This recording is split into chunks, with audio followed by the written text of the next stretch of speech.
चुनावी शोर में बागियों का जोर।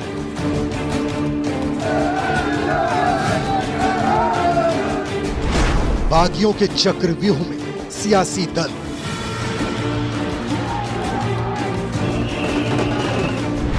बागी भारी बनाने की कोशिश जारी।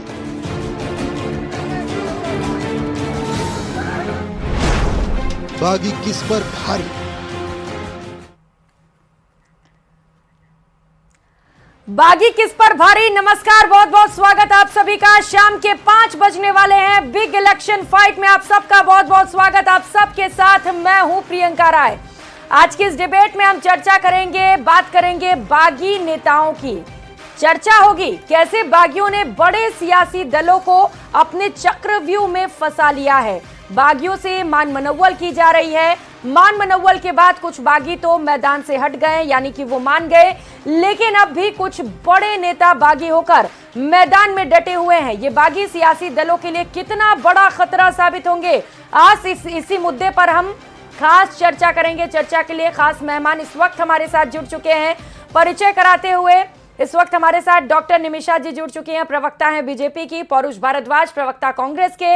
एसपी मित्तल वरिष्ठ पत्रकार के तौर पर हमारे साथ जुड़ चुके हैं। बहुत स्वागत आप सभी मेहमानों का न्यूज 18 राजस्थान पर।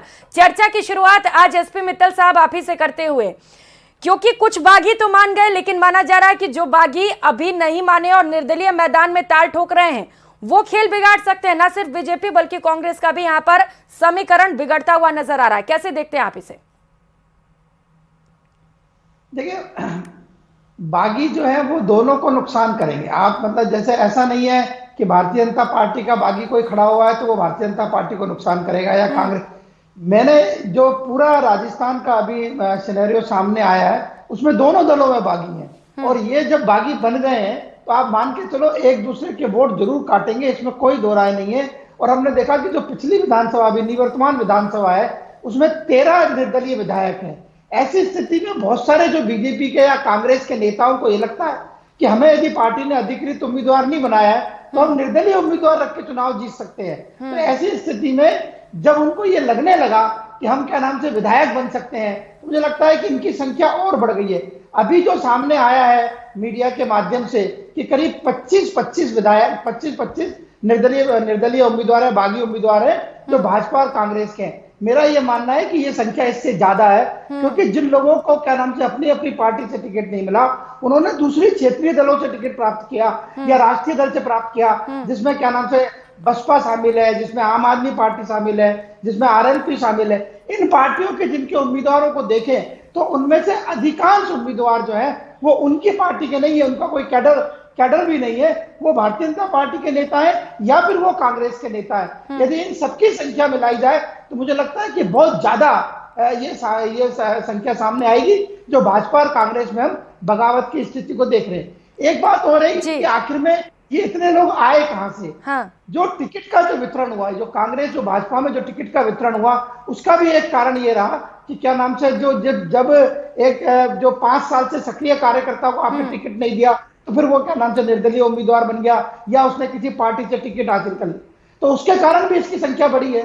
और सबसे बड़ी बात जो एक मैं महसूस करता हूं कि अब जो विधायकों का हमने देखा है राज पिछले 5 साल के अंदर, विधायकों ने जिस तरीके से क्या नाम से शासन किया और जिस तरीके से ये कहा जाए कि उन्होंने सुविधाओं का उपभोग किया, उससे जो आकर्षण विधायक के प्रति पद के प्रति जो हुआ, उसकी वजह से भी निर्दलीय उम्मीदवारों की या दूसरी पार्टियों की संख्या को देख। अब आप जो मोटा सामने आया है उसमें एक विधायक को करीब 2 लाख रुपए महीने की तो सैलरी और वेतन भत्ते मिलते हैं। और अशोक गहलोत सरकार ने तो एक काम आगे बढ़ के किया जो लीक से हटके था, जब क्या नाम से फ्लैट उनको जहां विधानसभा के सामने जो फ्लैट बनाने थे उसमें जो विधायक रह रहे थे उनसे वो विधायक के फ्लैट खाली कराने के लिए, बंगले खाली करवाने के लिए जो 75 लाख रुपए का एक फ्लैट हाउसिंग बोर्ड का था, वो मात्र 30-30 लाख रुपए में दे दिया। तो ये सब चीजें ऐसी हैं जो ये जाहिर करती है क्या नाम से विधायक बनने के बाद में आप बहुत सारा संपत्ति, बहुत सारा पैसा इकट्ठा कर सकते हैं। तो मुझे लगता है कि इसलिए में निर्दलियों की संख्या और बागियों की संख्या लगातार बढ़ रही है। बिल्कुल, तो यही वजह है, बिल्कुल सही कह रहे हैं आप मित्तल साहब की इसी वजह से निर्दलियों और बागियों की संख्या बढ़ती चली गई। लेकिन पौरुष जी, आपके यहाँ ज्यादा बागी इसीलिए उठे क्योंकि शुरू से ही पार्टी ने यह ऐलान कर दिया था, पर्यवेक्षक बनाए गए, ग्राउंड पर भेजे गए, कई महीनों तक उन्होंने मेहनत की, रिपोर्ट बनाकर आला कमान को सौंपे, कई एमएलएस के खिलाफ एंटी इनकम्बेंसी बताई गई, बावजूद इसके उन्हें टिकट थमा दिया गया। अब जो कार्यकर्ता थे वो मायूस हो गए क्योंकि उन्हें उम्मीद थी कि जिताऊ और उन कार्यकर्ताओं को, उन टिकटार्थियों को टिकट मिलेंगे जो लगातार काम कर रहे थे पार्टी के लिए ग्राउंड पर। मिला नहीं तो बगावत के सुर उठे। अब सवाल यह है कि मनाएंगे कैसे? प्रियंका जी, मैं कहना चाहूंगा कि एक जो परसेप्शन जो क्रिएट किया जा रहा है, अगर उससे हटके अगर अपन फैक्ट्स पे बात करते हैं अपन, तो देखिए मैं आपसे अपनी पार्टी के बारे में जानकारी देना चाहूंगा कि पिछली बार हमारी पार्टी से जिन 199 लोगों ने चुनाव लड़ा था, 199 में इसलिए बोल रहा हूँ क्योंकि एक सीट हमारी आरएलडी के साथ समझौते में थी जो आज भी है, जिन 199 लोगों ने हमारी पार्टी के टिकट पर चुनाव लड़ा था, उनमें से 81 लोगों के टिकट हमारे द्वारा काट दिए गए हैं और उन 81 लोगों पे नए चेहरे लाए गए हैं या फिर ऐसे चेहरे लाए गए हैं कि जो वर्ष 2018 में जिन्होंने चुनाव नहीं लड़ा था। देखिए दूसरी बात मैं आपसे कहना चाहूंगा कि अभी आपने कहा कि बागियों की बड़ी संख्या हमारे में, तो मैं आपसे 5 नाम में से पूछना चाहूंगा कि जो कि काफी बड़ा नाम हो और जो कांग्रेस की या स्टेट की तो छोड़िए, आप है ना जिले की राजनीति को प्रभावित करता हो, परंतु देखिए मैं आपका जब टॉपिक मेरे पास आया डिबेट के लिए, मैंने 21 नामों की सूची तैयार की है कि जो भारतीय जनता पार्टी के बड़े बड़े नाम है। मैं आपको बताना चाहूंगा, देखिए यूनुस खान जी जो है वो एकमात्र भाजपा का अल्पसंख्यक चेहरा हुआ करते थे। पार्टी ने एक तुष्टीकरण की नीति के तहत एक बड़े धर्म के वोट हासिल करने के लिए इन्होंने संवैधानिक ढांचा जो है, जो भाईचारे का ढांचा है, जो सब धर्म समाज वाला, जो सर्वधर्म संभाव वाला जो भारतीय रीति नीति है, उसको तोड़ते हुए इन्होंने, चूंकि एक समाज विशेष को, धर्म विशेष को टिकट देकर के इनकी छवि खराब नहीं हो जाए, तो इन्होंने अपने वरिष्ठ नेता श्री यूनुस खान जी का टिकट काटा और देखिए वो इनके खिलाफ डीडवाना से मैदान में। दूसरा नाम मैं लेना चाहूंगा चंद्रभान आकिया जी, जो विधायक है चित्तौड़गढ़ से, और देखिए चित्तौड़ विधायक होना काफी नहीं है, वो विधायक उस लोकसभा क्षेत्र से हैं जहां पे कि इनके माननीय प्रदेश अध्यक्ष जी सीपी जोशी जी आते हैं। और देखिए पिछली बार जिस प्रकार से इन्होंने पहली 44 लोगों की इन्होंने लिस्ट जारी की थी, उसमें इन्होंने जिस प्रकार से 7 सांसदों को टिकट दिया और उसमें से 6 सांसदों का जिस प्रकार से विरोध हुआ और उसके अलावा अन्य जगह विरोध हुआ, उस विरोध की श्रृंखला में सबसे मजबूत विरोध जो हुआ वो सीपी जोशी जी के खुद के गृह क्षेत्र में हुआ। देखिए आपने देखा और हमने भी देखा और आपके चैनल्स पे हमने वो फुटेज भी देखी है कि कैसे भारतीय जनता पार्टी के कार्यकर्ताओं द्वारा अपने प्रदेश अध्यक्ष जी के पुतले की शव यात्रा निकाली गई और पुतला दहन किया गया और काफी अभद्र भाषा में उनका प्रयोग किया गया। देखिए आप तीसरा नाम मैं बताना चाहूंगा, प्रियंका चौधरी जी बाड़मेर से हैं, इनके रविंद्र भाटी जी शिव से हैं, राजेंद्र बहादुर जी सूरतगढ़ से हैं, राजेंद्र भाम्बू जी झुंझुनू से हैं, राजेंद्र नायक जी सुजानगढ़ से हैं। इस प्रकार से कुल मिलाकर कैलाश मेघवाल जो एक बड़ा नाम, जिन्होंने भारतीय जनता पार्टी की स्थापना में अपना पूरा जीवन खपा दिया और देखिए अपने आप को जो पार्टी विद डिफरेंस कहने वाली, एक अपने आप को सो कॉल्ड ईमानदार कहने वाली पार्टी जो है, उसे देखिए मैं पूछना चाहूंगा बीजेपी के प्रवक्ताओं से, बीजेपी के नेताओं से कि कैलाश मेघवाल जी ने करप्शन की तो बात की थी, आप एक तरफ करप्शन की बात कह करके विपक्षी पार्टियों पर आप ईडी के छापे पड़वाते हैं, इनकम टैक्स की रेड करवाते हैं, तो कैलाश चौधरी जी आप ही के पार्टी के वरिष्ठ नेता थे, उन्होंने यदि आप ही की पार्टी के अर्जुन राम मेघवाल जी पे यदि आरोप लगाया तो आपकी नैतिकता और आपकी सच्चरित्रता यह थी कि आप उनके आरोपों पे संज्ञान लेते। तो और आपके यहाँ भी तो जाहिदा खान का विरोध हो रहा था ये बोल के कि भ्रष्टाचारी और परिवारवाद करते हैं, बावजूद इसके टिकट थमा दिया आप लोगों ने। देखिए विरोध नहीं हो रहा था क्या? दिल्ली पहुंचकर कार्यकर्ता विरोध कर रहे थे, एक तरफ सपोर्टर थे, एक तरफ अपोजिशन वाले।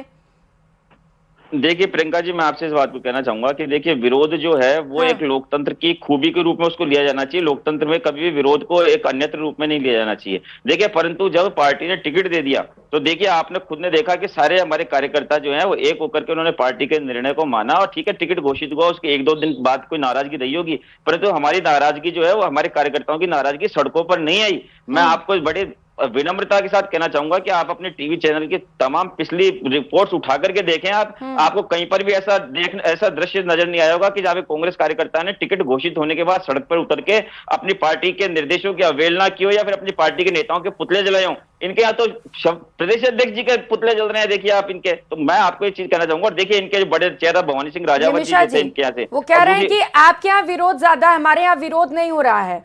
और सवाल ये है कि निमिषा जी आवाज पहुंच रही है आप तक? बिल्कुल मुझे आपकी आवाज आ रही है प्रियंका। सवाल ये है कि आप लोग मनाएंगे कैसे, क्योंकि अब पौरुष जी तो कह रहे हैं कि कुछ बड़े नेता आप क्या हैं जो अब निर्दलीय ताल ठोक रहे हैं, तो दिक्कत बीजेपी को होने वाली है, कांग्रेस को नहीं होने वाली है। तो कुछ फॉर्मूला निकाला है कि आपने कि कैसे मनाएंगे, क्योंकि 9 तारीख तो बीत चुका है, अब नामांकन तो वापस ले नहीं सकते हैं, अभी भी कुछ ऑप्शंस हैं क्या बीजेपी के पास? देखिए प्रियंका जी, सर्वप्रथम तो दीपोत्सव के पावन पर्व की आप सभी को शुभकामनाएं, प्रदेशवासियों को शुभकामनाएं। भाजपा का सुशासन आ रहा है। भाजपा के सभी प्रत्याशी 200 प्रत्याशियों के नामांकन में हजारों की संख्या में राजस्थान वासियों ने हिस्सा लिया और आप देखिए एक बहुत किलोमीटर किलोमीटर की रैलियां निकली, क्योंकि पहली बार ऐसा हो रहा है कि राजस्थान की जनता लोकतंत्र के इस पावन पर्व का इंतजार कर रही थी, बेसब्री से इंतजार कर रही थी, कांग्रेस के कुशासन से त्रस्त। अब देखिए, आपका प्रश्न पर आती हूं मैं। हमारे रूट गए हैं, जिस भी कारण से, जिस तरह से बरगलाया गया उनको मनाएंगे, लेकर आएंगे, और देखिएगा आप चुनाव आते आते वो निश्चित तौर पर हमारे साथ एकजुट। यूनुस खान, प्रियंका चौधरी, कैलाश मेघवाल, ये कुछ बड़े नाम है, निमिषा जी, जिनका जिक्र पौरुष जी भी कर रहे हैं। और बीजेपी को भी बखूबी पता है कि अगर ये लोग निर्दलीय चूंकि मैदान में उतर भी चुके हैं, ये पार्टी के समीकरण बिगाड़ सकते हैं। कैसे मनाएंगे इन्हें? पार्टी एक बड़ा परिवार है और इस परिवार से अलग होकर के जिसने भी अपने रास्ते बनाए तो उसके लिए रास्ते बड़े विकट रहे हैं, चाहे वो राष्ट्रीय स्तर पर हो या प्रदेश स्तर पर। धमकी दे रही हैं। पार्टी तय करती है। विधायक का प्रहलाद जोशी तो पहले ही बोल चुके हैं, अब जो जा रहे हैं उनके लिए दरवाजे बंद कर दिए जाएंगे। तो ये धमकी देने की जरूरत क्यों पड़ रही है? क्योंकि इससे पहले, निमिषा जी, इससे पहले तो जो लोग निर्दलीय थे या जो कांग्रेस में थे या जो बागी होके ही गए थे, पार्टी उन्होंने सदस्यता भी दिलाई दोबारा से, और कई ऐसे हैं जो आज ज्वाइन कर रहे हैं, शाम तक टिकट भी मिल गया। तो इस बार ऐसे क्यों कर रहे हैं बागियों के साथ? मैं वही कहना चाह रही हूँ, भाजपा एक बड़ा परिवार है, एक अनुशासित पार्टी है, और हम सब कार्यकर्ता एकजुटता से राजस्थान में सुशासन को लाने के लिए कृत संकल्पित हैं। और कांग्रेस की बात कही, बंधु कह रहे थे मेरे बार बार कांग्रेस के लिए, तो कांग्रेस के 2 मंत्रियों ने मंत्री में रहते हुए कह दिया हम चुनाव नहीं लड़ेंगे। एक पूर्व मंत्री ने मना कर दिया, ना मैं ना मेरे पूरे परिवार से कोई लड़ेगा। तो प्रत्याशी ढूंढती हुई कांग्रेस ने जिस तरह से कांग्रेस राजस्थान के अंदर भ्रष्टाचार का आतंक मचा रखा था, आज भी धनतेरस के पावन पर्व पर जहां गणपति प्लाजा में काला धन बोरे भर भर के निकाला जा रहा है, उसी से समझ में आता है कि कांग्रेस के शासन में बेनाम संपत्ति, बेनाम धन लॉकर्स में बंद है, और जनता का है ये। जिस तरह से राजस्थान कांग्रेस के कुशासन से त्रस्त होकर के, और ये कह रहे थे विरोध नहीं है, हमारे यहाँ कोई विरोध नहीं है, कांग्रेस का विरोध मुख्यमंत्री उप मुख्यमंत्री की जंग में राजस्थान ने झेला है। आप तो कोरोना में आशियाने में कैद हो गए, अब तो ऑल वेल है। अब तो सचिन पायलट और अशोक गहलोत एक साथ एक मंच पर हैं, और वो कहते हैं किसी वजह से बीजेपी बौखला गई है। राजस्थान की तो हालत ये है कि कांग्रेस में प्रत्याशी ढूंढते से नहीं मिल रहे थे, बाल मुंडवा करके बाल भिजवाए जा रहे थे। और जी प्रत्याशी नहीं मिल रहे थे क्या आप लोगों को? बार बार बीजेपी ये कहती है कि आपको तो प्रत्याशी नहीं मिल रहे थे। कुछ बड़े मंत्रियों ने पहले ही कह दिया भाई साहब इस बार हम चुनाव नहीं लड़ेंगे। देखिए, मैं आपसे कहना चाहूंगा कि कांग्रेस में और भारतीय जनता पार्टी में यही फर्क है। आप देखिए, आपने मुझसे जो भी सवाल पूछे, मैंने एक एक सवाल का आपके जवाब दिया, और मैं कहीं पे जो डिबेट का टॉपिक था उसे भटका के भूतकाल में भविष्यकाल में नहीं लेके गया। और निमिषा जी नहीं, बल्कि निमिषा जी के साथ ही जो तमाम प्रवक्ता थे उनको सबको आप जो भी सवाल पूछा उसे वाक देखिए। रुकिए, अरे रुकिए निमिषा जी, जवाब दे रहा हूँ। निमिषा जी जवाब दे रहा हूँ। रुकिए, आप ही के सवाल का जवाब दूंगा। अरे आप अपने सवाल का जवाब नहीं लेना चाहती? आप अपने सवाल का जवाब नहीं लेना चाहती क्या निमिषा जी? निमिषा जी अपने सवाल का जवाब नहीं लेना चाहती क्या? या आरोप लगाओ भाग जाओ वाली नीति में चलते हैं आप लोग सब लोग? निमिषा जी आपके सवाल का जवाब दूं? सुन लीजिए, जवाब ले लीजिए पहले। आपके सवाल का जवाब दे दूं? निमिषा जी आपके सवाल का जवाब दे दूं? आप क्या कैंडिडेट्स ही नहीं थे और जबरदस्ती चुनावी मैदान में उतारा गया लोगों को मान मनोबल? प्रियंका जी, मैं आपसे कहना चाहूंगा कि जो कांग्रेस पार्टी है, देखिए वो अनुशासन जो है, अनुशासित नाम तो ये लोग लेते हैं, और अनुशासन हमारी पार्टी में देश को आजाद दिलाने में हमारा योगदान रहा, त्याग, तपस्या, बलिदान, चाहे वो प्राणों का बलिदान हो, चाहे वो सत्ता का बलिदान हो। देखिए, मैं आपसे कह रहा हूँ कि एक तरफ जब भारतीय जनता पार्टी में टिकट को लेकर के इतनी सिर्फ फुटबॉल मची पड़ी है कि बागी हो गए किसी जगह बड़े नेता, और उसके अलावा अपने प्रदेश अध्यक्ष से पुतले जला रहे हैं। और ऐसी स्थिति में हमारे बुजुर्ग हो चुके नेताओं ने टिकट नहीं लेने की घोषणा करके जनता के सामने एक आदर्श उदाहरण प्रस्तुत किया है। मैं आपसे इस बात को कहना चाहूंगा कि देखिए, आपको सत्ता के मामले में क्या किया? आपको भारत में ऐसा उदाहरण मिलेगा? सोनिया गांधी जी, जिनके सामने प्रधानमंत्री का पद अपने बेटे को टिकट दिलाना चाहते थे, और भी लोग हैं जो चाहते थे उनके बेटे बेटी या घर के सदस्यों को टिकट मिल जाए।